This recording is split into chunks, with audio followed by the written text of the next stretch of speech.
Hoy, en 678 Domingo. En instantes, la nueva alianza marcó el fin del radicalismo. Nos visita el dirigente radical del Movimiento Nacional Alfonsinista, Leopoldo Moró. Elecciones 2015. El panorama de las encuestas. Durán Barba mide a los candidatos constantemente. Midió la imagen de la presidenta ahora, en medio del caso Nisman, con todas las acusaciones, con las acusaciones de encubrimiento. En ese contexto, Durán Barba dice que la presidenta tiene una imagen positiva del 47%. En Telam, el Frente para la Victoria es la fuerza con mayor intención de voto según encuestas. Una encuesta elaborada por la consultora Poliarquía arroja que el Frente para la Victoria es la fuerza nacional con mayor intención de voto tanto en las PASO como en las elecciones generales de octubre, con un 36% de intención de voto. Encuesta de Ibarómetro. Los que quieren continuidad, 45%. Los que quieren un cambio, 45%. Indecisos, 10%. ¿Estas encuestas son las culpables de tan elocuente fallido? Hablé con el presidente del GEN, hablé con el presidente de desde el Sur, hablé con Proyecto Sur y les pedía, por favor, detengan a esta señora, convóquenla con la siguiente propuesta: venga, señora, a discutir acá lo que está discutiendo en Clarín y en TN. Venga a decirlo acá en el seno del Frente para la Victoria. Venga a decirlo acá en el seno del Frente para la Victoria, para darnos a todos la posibilidad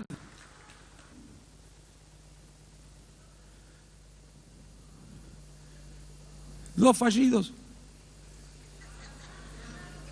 No sé, Clarín y TN, dije. Que venga el Frente Amplio a discutir eso. No importa, se entiende lo que quiero decir. Yo sé que alguno podrá decirme que estoy fantaseando. ¿Cuándo? El Frente para la Victoria, el Frente para la Victoria, el Frente Amplio estuvo en condiciones de disputar el poder. El acto de Cristina de ayer.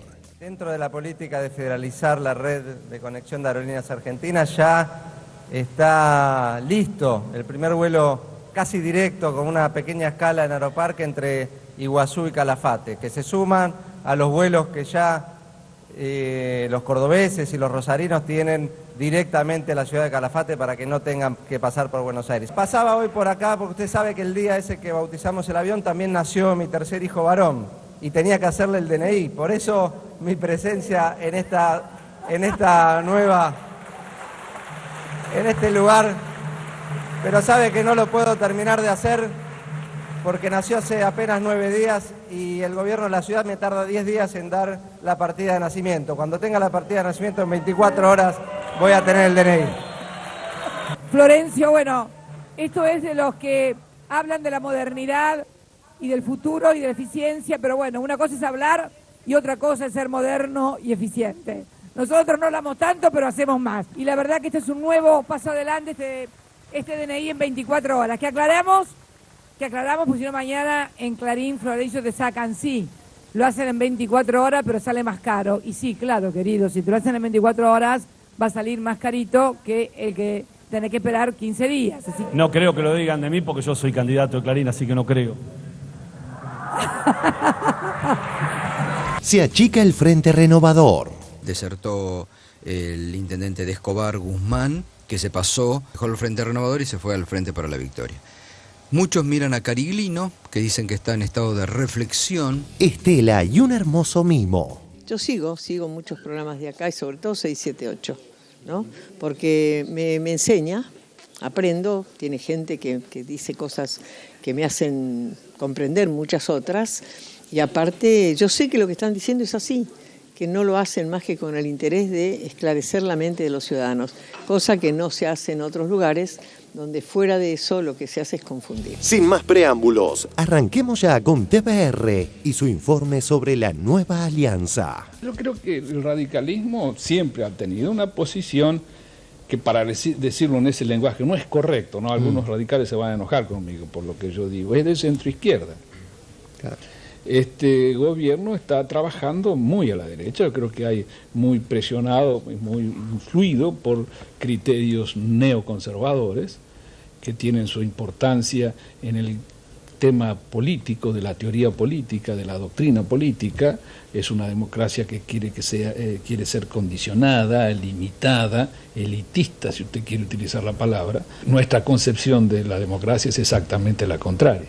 En el campo económico también hay una definición distinta, ¿verdad? Nosotros creemos que la Escuela de Chicago y que todo lo que se confunde con libertad individual, con libertad de empresa, que no es lo mismo. Creemos que el mercado tiene que ser regulado por el Estado, creemos que hay una tarea del Estado, un papel del Estado en materia de distribución, porque el mercado no construye escuelas ni hospitales, creemos que hay un rol del Estado en materia de crecimiento. Son todas las tesis neoconservadoras. La Convención Nacional de la Unión Cívica Radical el pasado sábado finalmente aprobaron esta alianza con Mauricio Macri. Yo no quiero ser ni apéndice de Wiener ni apéndice de Macri.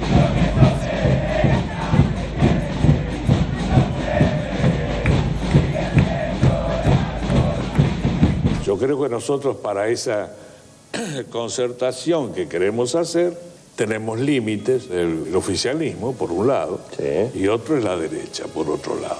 ¿Qué derecha? La derecha es Macri, por ejemplo. No podemos traicionar nuestros principios. Cabe preguntarse cuántos radicales van a seguir a Sanz. Lo que ocurrió con los jóvenes que estaban en Gualeguaychú es algo muy deprimente. Sanz acaba de cometer un suicidio.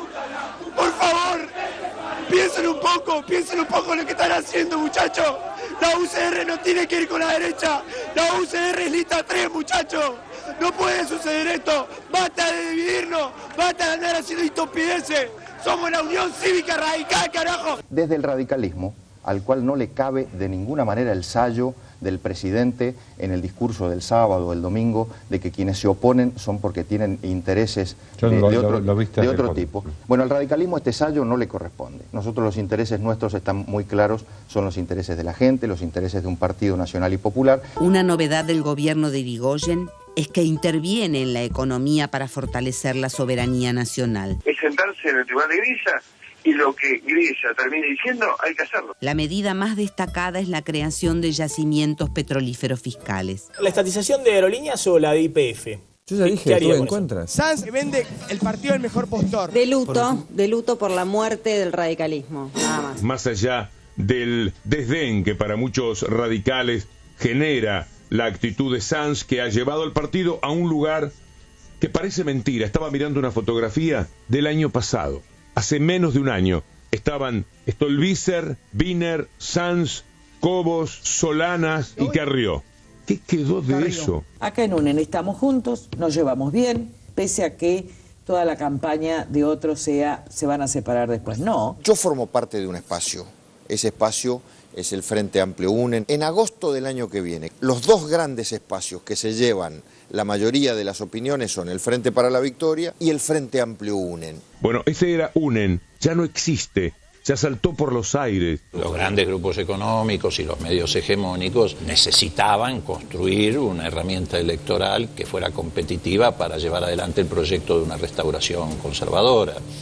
Y han jugado de manera muy fuerte, muy contundente. Si yo a fin de año me convierto en un dirigente político, que tengo que venir a mirarlos a ustedes acá, para que ustedes me reprochen por qué por culpa de nosotros siguió el kirchnerismo en el poder, yo la verdad me pongo un kiosco y me dedico a otra cosa. Seguramente Techín, Clarín han festejado mucho esta decisión. Te agradezco mucho y felicitaciones por el triunfo en la convención. Muchas gracias. Medalledero, aquí le damos. Y bueno, esta pagaba 2,10, ¿no? Estaba muy bien. Sí, bueno, el hombre que llamó a la convención. Ahí está atrás nuestro ahora. ¿Atrás? Presidente radical. Presidente, es cierto. Armó la convención.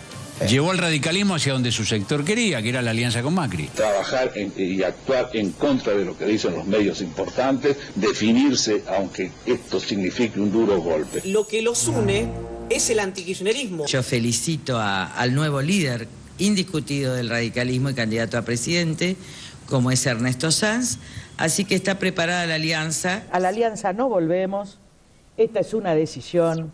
Yo lloré años por la traición de la alianza. Está preparada la alianza. Lo que tiene de parecido a la alianza de los 90 es su fragilidad. Es una fragilidad que surge de las posiciones contrarias. Si efectivamente lográs la victoria en las PASO y llegás a ser presidente de la nación, ¿imaginás un gobierno de coalición? Esto no es un acuerdo para repartija de cargos. ¿Quién va a ser el vicepresidente? ¿Un radical que te asegura...? No. Acá lo acordado es que el radicalismo va a conformar una propia interna. O sea, ya está, descartado un radical. Gane quien gane en la primaria, vamos a estar todos encolumnados para un gobierno de coalición. ¿Imaginás un gobierno de coalición? Esto no es un acuerdo para repartija de cargos. Descartado un radical. El PRO no solo fue el más beneficiado, sino que de alguna manera es como que usó políticamente al radicalismo. Una vez que pagaste los costos políticos, una vez que te tengo adentro de la misma bolsa, ahora pongo las condiciones y digo cómo seguimos para adelante. Te dice, mira, no, novia, no, y no, ahora tomate un taxi y andate a tu casa. Como decía un catalán, voy tratando de crecer.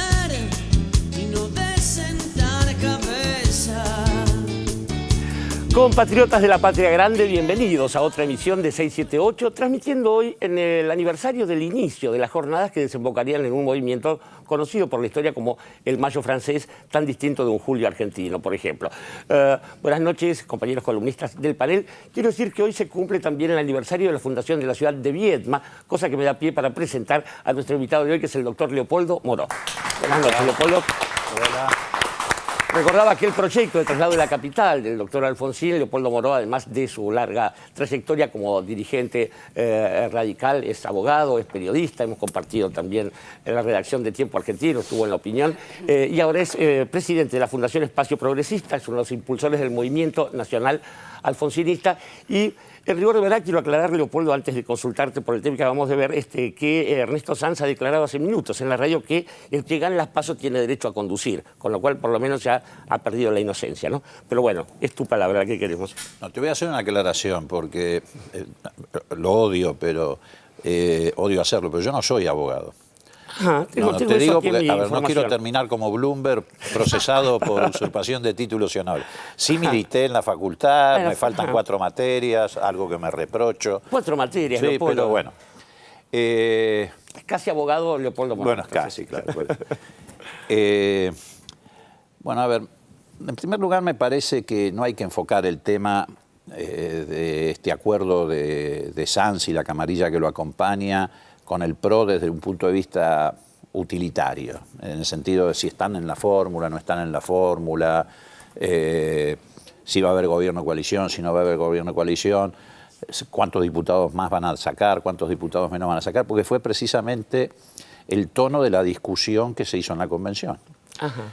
Y eso es lo que desbarranca al radicalismo y lo pone en esta situación, porque si se hubiera discutido un proyecto de país, la discusión hubiera girado en torno a una cuestión mucho más importante. Fue efectivamente de carácter meramente utilitario. Yo creo que lo que ha ocurrido con la dirigencia, también creo que es importante separar, me parece que no hay que generalizar, no hay que seguir hablando de la alianza del radicalismo. Yo sé que de todas maneras ellos tienen la formalidad partidaria, pero el radicalismo está en otro lado.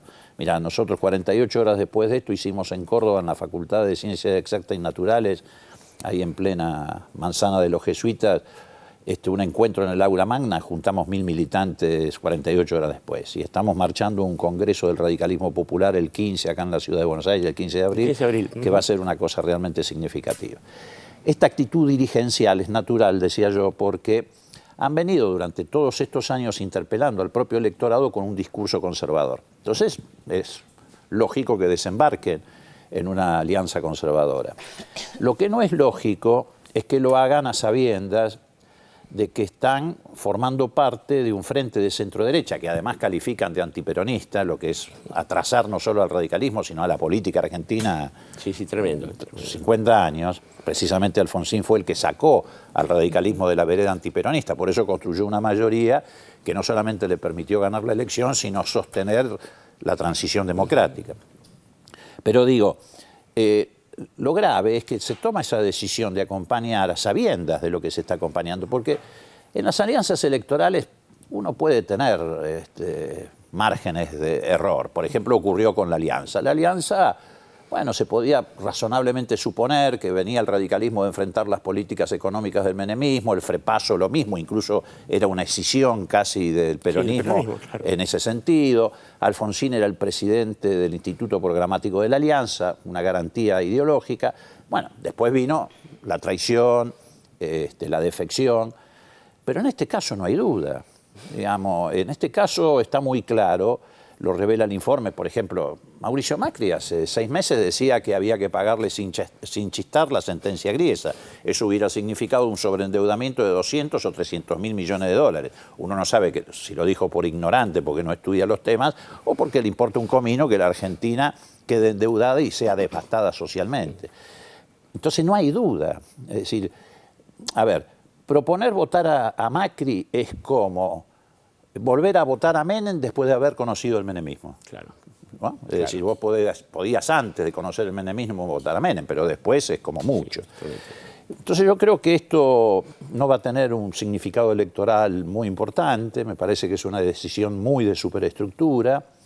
Es cierto que una porción de ese electorado seguramente ya tenía una predisposición a acompañar una alternativa anti-kirchnerista, en este caso obviamente puede ser Macri, porque tanto UNEN como el PRO, como el Frente Renovador, en realidad venían diciendo y haciendo lo mismo. En el Congreso, sin ir más lejos, ¿no? En el Congreso, sin ir más lejos. Claro, además Sanz se ufanaba en estos días de que el radicalismo había votado de cada 10 leyes, 9 con el PRO.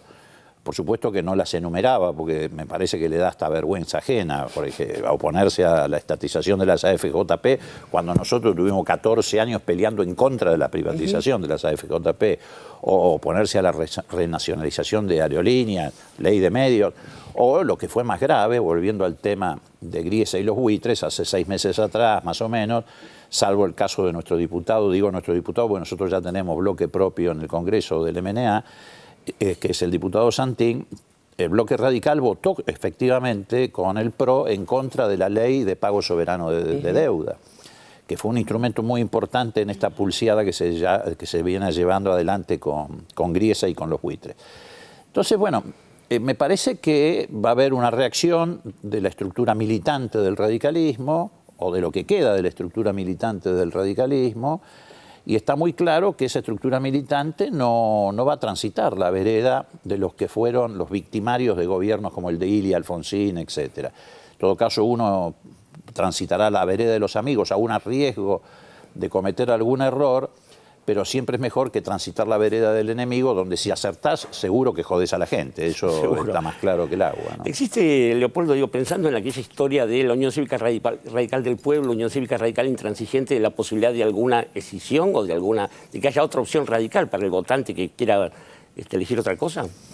Yo creo que no queda mucho lugar para opciones diferentes a las que se van perfilando. A mí me da la impresión de que un rediseño del sistema político argentino que se venía insinuando ya hace mucho tiempo atrás, que tuvo incluso en el reinicio de la democracia sus primeras manifestaciones, cuando Alfonsín hablaba del tercer movimiento histórico. Después Kirchner lo intentó con la concertación, bueno, fracasó la concertación, pero no ha fracasado la idea. Me da la impresión de que hay un rediseño y precisamente los 31 años de democracia, que nos han dejado tantas cosas en materia de ampliación de derechos civiles, sociales, etcétera, etcétera, nos ha dejado una enseñanza que me parece que el campo popular la va capitalizando. Una de ellas es superar precisamente la antinomia peronismo-antiperonismo que estos trogloditas quieren reflotar. Y la otra es que después de experiencias como el gobierno de Alfonsín y de Kirchner, pero también después de experiencias como el gobierno de la Rúa y Menem, está muy claro que ahí tiene que haber una separación de aguas. No podemos decir todos seguimos siendo todos radicales y todos peronistas. Podemos decir sí que provenimos de la cultura radical o de la cultura peronista o de la tradición política del peronismo o de la tradición política del radicalismo. Pero tanto Alfonsín como Kirchner crearon sus nuevos sujetos políticos, más allá, reitero, de los tropiezos tácticos.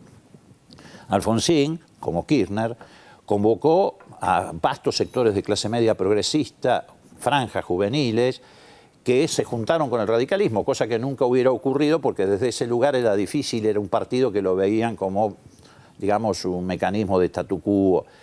Y Kirchner hizo lo mismo, convocó muchos sectores, sectores medios, progresistas, de centroizquierda, franjas juveniles, que se pegaron con el justicialismo, o mejor dicho, con el peronismo, cosa que tal vez en otras circunstancias históricas no hubiera ocurrido. Bueno, ahora el problema es, y creo que se le plantea como un desafío a todos los sectores populares de la Argentina, ¿cómo se va a afrontar esta elección? ¿Desde qué lugar se va a afrontar esta elección? Si nosotros la afrontáramos desde la burocracia partidaria, tendríamos que ir detrás de esa decisión. Obviamente no lo vamos a hacer. En el caso del Frente para la Victoria, tiene que resolver un dilema. O sigue sosteniendo ese sujeto político o retrocede al pejotismo. Claro. Entonces me parece que es el momento de tomar definiciones muy fuertes y, por supuesto, sostener ese nuevo sujeto político que junta peronistas, kirchneristas, alfonsinistas, sectores de izquierda, etcétera, etcétera, y avanzar por ese camino y en esa dirección. Muy bien. ¿Sandra Russo? Sí, a mí, bueno, siguiendo con esa línea, ¿no? A mí me parece que este es un buen momento para pasar un montón de cosas que damos por sobreentendidas en limpio, ¿no? Porque así como Sanz hablaba de la coalición, que terminó no siendo una coalición, hemos dicho muchas veces acá que el kirchnerismo excede al peronismo en la línea de lo que vos estabas diciendo. Y precisamente yo creo que se identifica al kirchnerismo con el modelo nacional y popular, porque es el único que hasta ahora ha levantado esas banderas, pero naturalmente que un proyecto nacional y popular excede a una sola fuerza política. Y hacia esa construcción me parece que tenemos que ir para defender un modelo de país donde también sea concebible alguna alternancia dentro de ese mismo modelo. ¿Dante? Sí, retomar algunas cosas que mencionó Leopoldo, porque digo, en ese diálogo que habían tenido Sanz y Cobos, cuando Sanz bien le decía, hemos apoyado 9, o hemos coincidido en 9 de cada 10, y Cobos le retrucaba, bueno, pero no en las estructurales. Eso es mentira. Es decir, la única reforma o la única ley estructural que la UCR como partido apoyó fue la recuperación de YPF. Las otras, como decía Leopoldo, no. Así que eso vale aclararlo. A mí, digo, en función de ese mismo dato que aportaba Sanz, yo insisto que lo extraño es que ese frente no se hubiera realizado antes, ¿no? o esa alianza. Y después, digamos, quería preguntarle a Leopoldo, por un lado, más allá de que usted lo mencionó recién en algunas movilizaciones, pero sí, ¿cuál cree usted que es el nivel de representatividad que tiene el alfonsinismo o la corriente alfonsinista dentro del partido, dentro de la UCR hoy? Y a su vez, en parte creo que lo estaba respondiendo, ¿cuál es el mecanismo electoral a través del cual ese espacio del alfonsinismo se va a canalizar de aquí a octubre? Bueno, a ver, el alfonsinismo es, en términos de un espacio político, algo difícil de cuantificar, porque vos tenés alfonsinismo que en el 2011 votó a la presidenta. El 54% de los votos de la presidenta tenían un altísimo porcentaje de electorado de origen radical y particularmente alfonsinista. Bueno, es natural, era 54% de votos peronistas, como no fueron 52% de votos radicales, lo del 83 de Alfonsín, que también contenían un montón de votos peronistas, el peronismo más combativo, por decirlo de alguna manera, o menos apegado a ese aparato. Y también tenés alfonsinistas que permanecieron en el partido o que permanecieron, no voy a usar esa terminología porque si no van a decir que soy iraní, como células dormidas, en la sociedad, digamos, ¿no? Nosotros vamos por todo eso, por el que emigró, por el que permaneció como célula dormida y por el que se mantiene en el ámbito partidario. Por supuesto lo hacemos remando en el dulce de leche porque toda esta actividad no tiene reflejo en los medios más significativos en términos de todavía la estructura que sostienen a pesar de la ley de medios. Por ejemplo, te mencionaba este acto de Córdoba, salvo en el diario de la mañana, obviamente la voz del interior lo ignoró olímpicamente, etc.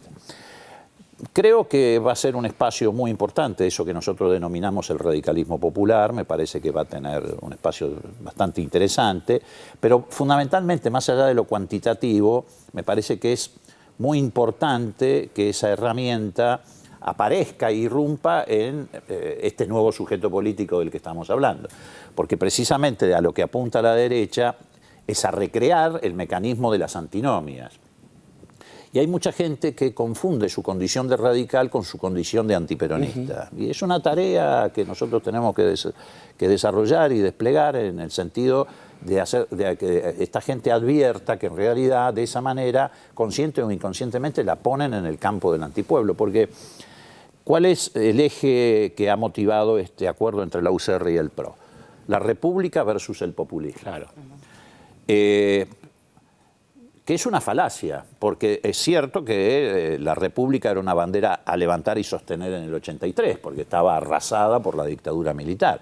Pero después de 31 años ininterrumpido de democracia, con una democracia que es cada vez más fuerte, tiene más volumen, más envergadura, donde se ha crecido enormemente en términos de derechos civiles, sociales, humanos, políticos, se transforma en una falacia.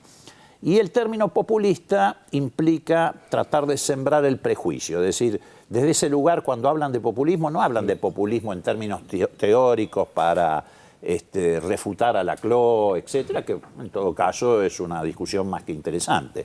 Cuando hablan de populismo, hablan de los negritos que no tienen derecho a cobrar subsidios, de los marginales, y entonces levantan todo ese prejuicio para que algunos sectores medios digan, no, mirá lo que hace el gobierno con la plata de mis impuestos, está financiando los planes fines o nuevas universidades, nada más y nada menos que en Quilmes, La Matanza, esos lugares horribles del Gran Buenos Aires. Bueno, hay toda una cosa, por supuesto que ese prejuicio no lo tienen respecto a la manera que se gastó la guita Nisman, ¿no? De eso te queríamos hablar. Que también son impuestos, sí. Pero digo, esa es otra cuestión. Entonces me parece que nosotros tenemos un papel ahí para desempeñar muy importante, porque la estructura formal de la UCR, y en esto voy a copiarlo a Mansi, Homero Mansi dijo, yo renuncio a la UCR para seguir siendo radical. Entonces digo, la estructura formal de la UCR va por un camino, pero el radicalismo, ese radicalismo histórico que expresaba Alfonsín en estos reportajes, radicalismo progresista, nacional, humanista, popular, democrático, ese va por otro. Claramente lo estaba anunciando Leopoldo Moró, porque el caso Nisman ha incidido claramente en nuestra política cotidiana y también en el tema preelectoral. Hay algunas cosas respecto de esta especie de boomerang en la que se ha transformado la figura del fiscal muerto, como por ejemplo la comparación con Churchill y otras barbaridades llenas de sangre, sudor y lágrimas. Vamos al informe. La Fiscalía de Nisman y las denuncias por utilización de fondos públicos. Hoy en su columna de página 12, Verbitsky aportó un jugoso material sobre los manejos de la Fiscalía de Nisman, que quienes se dicen preocupados por la corrupción, ocultan. La conducta ejemplar de Nisman, que ha muerto realmente como un paradigma, como un héroe. ¿Tenías una opinión previa de Nisman? Sí, sabía que era un hombre íntegro, muy trabajador, consagrado absolutamente a su tarea. Una marcha en homenaje a la víctima que yo calificaría de héroe cívico. De trayectoria intachable, que no han tenido nunca un cuestionamiento. Nisman se quedaba con la mitad del sueldo de Diego Lagomarsino. Sí. De los 41.000 pesos que él cobraba mensualmente en la Fiscalía de Nisman, 20.000 eran depositados al nombre del fiscal Alberto Nisman. La víctima que yo calificaría de héroe cívico. De trayectoria intachable, que no han tenido nunca un cuestionamiento. Es sorprendente cómo las revelaciones del manejo de dinero público, por parte del fiscal Alberto Nisman, no despierta la indignación de los siempre indignados. A ver que sí queda claro. Se trata de dinero correspondiente al presupuesto de la investigación del atentado contra la AMIA. Nisman jugó con los sentimientos de 85 familias que vienen padeciendo durante 20 años. Esta idea de justicia del gran Nisman, ¿no?, que también se va cayendo de alguna manera. Nosotros siempre lo hemos denunciado, su falta de trabajo en la causa encubrimiento, causa a la que nunca le dedicó nada. Sabía que era un hombre íntegro, muy trabajador, consagrado absolutamente a su tarea. Su falta de trabajo en la causa encubrimiento, causa a la que nunca le dedicó nada. Nisman, mártir del pueblo argentino. La información es muy gravosa para el fiscal. Estamos hablando de un delito, se llama malversación de fondos públicos. Eso es robarle al Estado, así de claro. Nisman, mártir del pueblo argentino. Estoy mirando una imagen de lo que es la concurrencia al acto frente a tribunales. ¿Podría contar las personas? ¿Habrá cuántas personas? 30. 30 personas. Ponele 40. ¿Cuántos miles tendría que haber en un homenaje si esto fuera una cosa sentida y que tuviese alguna lógica? Está Nelson Castro. Lo de Nisman representa un verdadero magnicidio institucional. En el diario Página 12 de hoy por Horacio Verbitsky, Castro alegó que Nisman fue víctima de un magnicidio institucional. La afirmación dogmática de la ex esposa del fiscal, la jueza Sandra Arroyo Salgado. A Nisman lo mataron y su muerte es un magnicidio de proporciones desconocidas. En su caso y en el de la madre del fiscal, Sara Garfunkel, es obvio el interés patrimonial, ya que ningún seguro de vida cubre el suicidio. Si se comprueba que ha ocurrido un magnicidio, como sostiene Arroyo Salgado y su equipo de peritos, también podría abrirse la posibilidad de una demanda millonaria contra el Estado porque éste había asumido la responsabilidad de custodiarlo como responsable de la investigación del atentado contra la AMIA que cegó la vida de 85 personas. La ex mujer de Nisman ya inició los trámites para el cobro de las pólizas de seguro. También gestionó el cobro del pago de vacaciones adeudadas, que indicaron fuentes del Ministerio Público, asciende a un importante monto porque en los registros no figuraban como tales sus viajes a Cancún o Europa, que son de público conocimiento por la investigación de su muerte.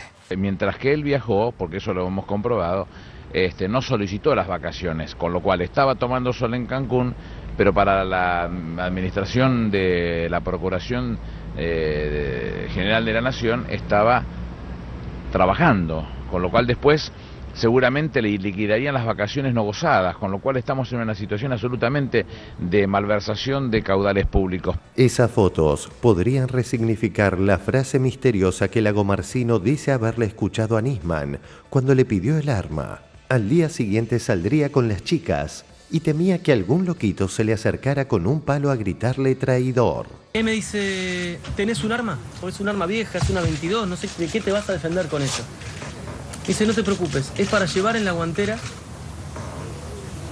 por si viene un loquito con un palo y me dice traidor, hijo de puta.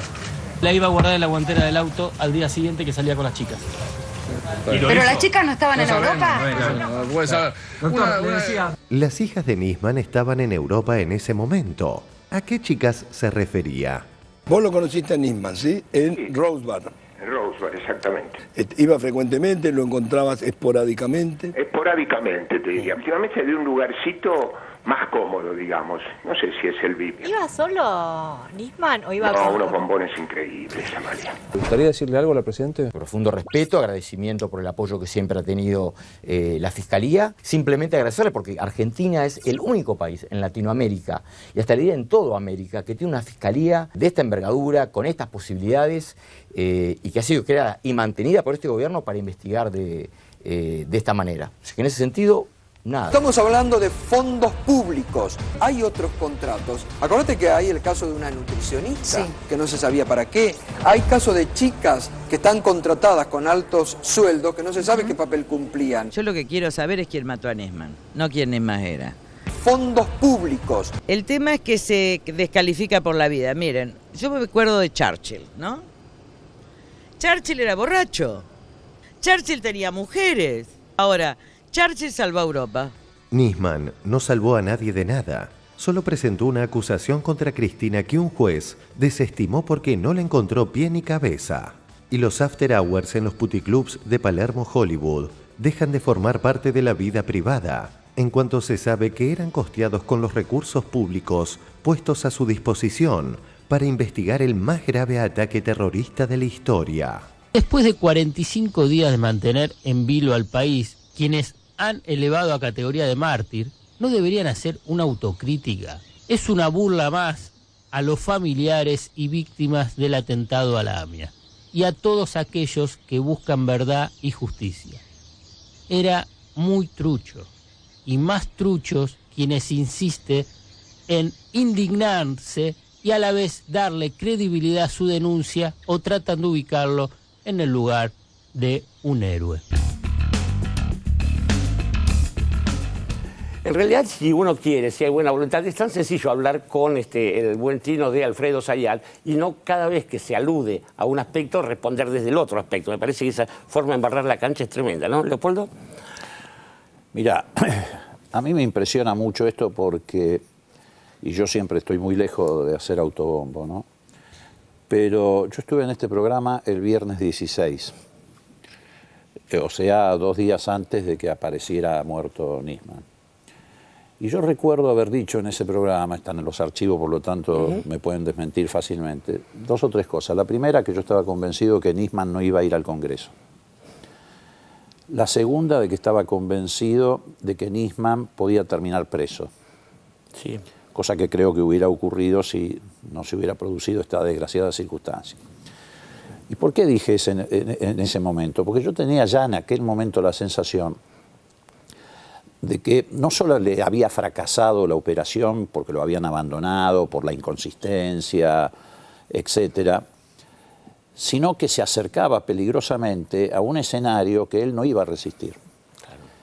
Me acuerdo que también en ese programa dije que iba a tener que responder no solamente por la inconsistencia de la denuncia, sino preguntas muy incómodas respecto a su forma de actuar, cómo había manejado los recursos de esa fiscalía. Digo, reitero, no lo digo por autobombo, sino porque yo veía ese escenario. Y me parece que él también. Yo creo que él vio este escenario de hoy. Lo vio con mayor claridad que cualquiera de nosotros porque lo conocía, digamos. Él sabía cuáles eran sus debilidades. Y puestas esas debilidades en el espacio público a través del debate en el Congreso, yo he estado muchos años, sé lo que es el Congreso, le iba a resultar imposible sostener todo esto, pero absolutamente imposible. Además creo que a Nisman le vinieron manejando la escena. Los servicios de inteligencia no son solamente servicios de inteligencia porque aparece un patotero y te pega o porque un tipo te sigue. Hay realmente servicios de inteligencia que son muy refinados en su actividad y te conocen psicológicamente. Hay un tipo en la CIA que conoce más de Fidel Castro que el propio Fidel Castro. Tuvo 40 años dedicado a la psicología de Fidel Castro. Bueno, creo que le manejaron la escena. Desde el momento de la denuncia, yo creo que ahí le hicieron creer que iba a ser héroe nacional, cosa que obviamente a las pocas horas quedó claro que no iba a ocurrir, cuando lo desmintió Interpol, Canicova Corral lo defenestró, bueno, ya sabemos toda la secuencia, ¿no? Pero también en el manejo de la escena creo que lo fueron llevando a una situación, a él lo hicieron volver, entre otras cosas, diciéndole te van a sacar la fiscalía. Ahí le estaban ya manejando su psicología. Y creo que cuando llega ese fin de semana de soledad, le vuelven a manejar la escena. Y es muy probable que allí todo esto que ahora estamos viendo haya sido la herramienta extorsiva. Por eso es una falacia decir que no hay que investigar sobre la vida privada. Efectivamente, no nos debe importar la vida privada, pero sí hay que investigar sobre la vida privada porque todos estos elementos pueden haber sido el arma extorsiva que lo llevó a la muerte, ya sea por su propia decisión o por una decisión ajena. Y yo creo que él imaginó esta situación y que el viernes le dijo a alguien, probablemente a Burlich o a Alonso, yo en estas condiciones no voy. Yo estaba seguro que iba a ocurrir, en estas condiciones no voy. Y creo que ahí se condenó, porque se empieza a desatar una presión sobre este hombre, con todas las debilidades que tiene, y que son dolorosas, además, exhibirlas en función de las hijas, etcétera. Pero se desata a partir de ahí una presión brutal, porque, claro, se cae toda una operación. A la oposición, a los medios hegemónicos, se les caía una operación muy importante, que incluso si se caía en esos términos podía salir fortalecida la presidenta. Entonces se desató sobre este hombre una presión enorme, llamadas de los agentes de los servicios, él mismo desesperado llamando a Estiuso, seguramente pidiéndole auxilio para salir de esta situación.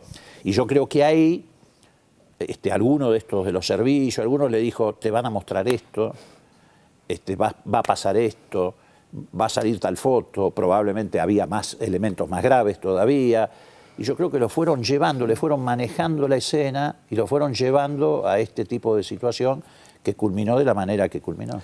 Está bien que Leopoldo recuerde ese testimonio del 16 de abril porque es el primer elemento que desarticula, te dice llanamente, el primer argumento, que es, bueno, iba a presentar una denuncia el lunes, por eso era necesario para el gobierno que no estuviera. Y es casi todo lo contrario. Cintia García. Volviendo a ese recorrido que hacía Leopoldo de las instancias previas a la presentación de Nisman ante el Congreso, citábamos las palabras de Julio Mayer, el excelentísimo experto en Derecho Procesal Penal, y Mayer decía que la denuncia de Nisman ya en esas instancias era una ofensa al Poder Judicial.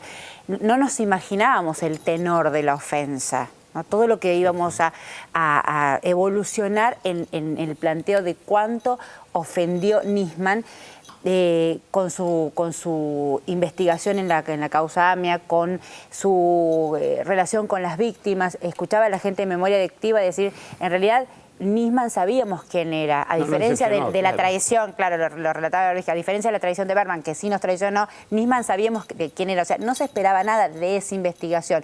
Y después el recorrido que estamos viendo. Yo quería volver a insistir en lo que decíamos el otro día sobre esta marcha que mostrábamos en el informe de 40, 50, 60 personas, no sé cuántas fueron, y lo difícil que debe ser para toda esa gente pensar en un cartel diciendo yo soy Nisman, ¿no? Y a los públicos, porque no hay uno solo, que pensaron alguna vez en esa posibilidad de sentirse identificados con el fiscal diciendo yo soy Nisman, haciendo por supuesto comparación con el atentado en Francia.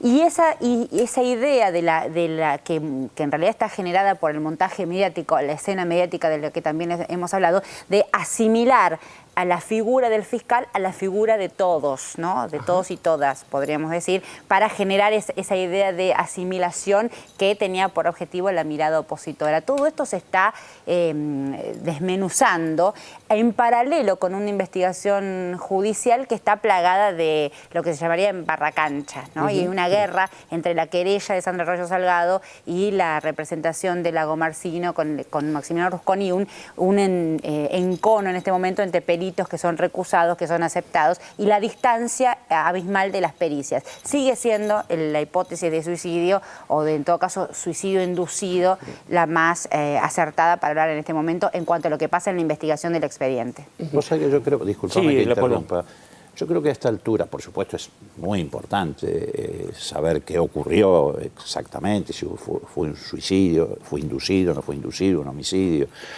pero me parece que a esta altura, de las dos patas de la operación, una el héroe y el otro la presidenta matando al héroe, una se ha caído, ¿no? Y la otra me parece que no está vinculada ya a esta altura a descubrir qué pasó en ese momento, si se suicidó o no. Además, efectivamente, esa causa la están embarrando, pero ya por otras cuestiones, me parece que no solamente políticas, sino que tiene que ver con cuestiones económicas, se ha ido mezclando ahí. La otra pata para mí está en la decisión de la Cámara Federal. Ya hay 3 jueces, Rafeca, Servina y Cubría, Lijo, en realidad 4, Canicova, que han descalificado la denuncia, pero es eso lo que quieren sostener a toda costa. Porque descalificada la denuncia, desaparece la otra pata, porque está claro que él no era un héroe, y está claro que la presidenta no encabezaba ninguna organización criminal como se sugería en esa denuncia. Y hoy hay una operación muy fuerte para tratar de presionar sobre la Cámara. No de casualidad, en la columna de Clarín y de Nación de los periodistas estrellas, los dos hoy hablan de la denuncia de la revista Abeja, que ya sabemos qué origen tiene, digo, la denuncia y la revista. La revista, tratando de agregar un elemento que es que podía haber habido detrás de todo esto una componenda para ver si se transfería tecnología de uranio enriquecido. Que esto demuestra lo que tenía razón la presidenta el primero cuando decía que todo esto hay que contextualizarlo además en el conflicto geopolítico que hay en el mundo hoy, Obama tratando de restablecer relaciones, etcétera, Israel con Netanyahu tratando de petardear. Pero hoy querían presionar a la Cámara agregando un elemento que ni siquiera está en las apelaciones que han hecho Policita y Moldes, pero lo agregan Van der Koy y Morales Solá desde la tribuna, ¿no? Bueno, guarda, porque acá estaba en juego la bomba atómica, sí, Venezuela, estaba, bueno, etcétera. Y para no quedarse atrás, Clarín usa la mecánica de intimidación que es casi habitual en estos casos. Publica 3 grandes fotos de los fiscales, de los jueces de la Cámara, ¿no? Ni siquiera fotocarnet, grandes. En la línea de lo que hizo la Nata con esta gente, que mandó a los chicos a escrachar a los hijos. Es decir, en una cosa de intimidación. Porque ellos saben que Nisman ya no es San Martín, pero que si la justicia ratifica que lo único que puede hacer, porque la Cámara está enfrentada a un dilema muy sencillo, o se ajusta a derecho o se deja presionar por los medios, no hay discusión sobre eso. Y si la Cámara se pronuncia como debería pronunciarse, confirmando la sentencia de Rafecas, se terminó toda la operación. Después quedará pendiente, y reitero, no es una cuestión menor, saber cómo murió Nisman, pero está claro por qué murió Nisman, eso lo tenemos claro todos. Clarísimo. Leopoldo Moró es nuestro invitado de hoy y nosotros después de este corte volvemos aquí a 678 con el síndrome de Helsinki y otras cosas del modelo de restauración conservadora. Ya volvemos. ANSES, jubilaciones, conectar igualdad, procrear, la asignación universal por hijo. Hoy, el Estado Nacional, a través del ANSES, paga la jubilación mínima más alta de Latinoamérica. ANSES se hizo cargo de la asignación universal por hijo y de la asignación para embarazadas. ANSES también del plan Progresar, para que los chicos jóvenes estudien y combatir el desempleo juvenil. Y además, Procrear, el gran plan de viviendas. Miren todo lo que hace. Todo esto no fue magia. Hemos crecido casi 4 veces. No fue magia. No es que seamos más inteligentes, es que tenemos voluntad política y coraje para enfrentar lo que haya que enfrentar.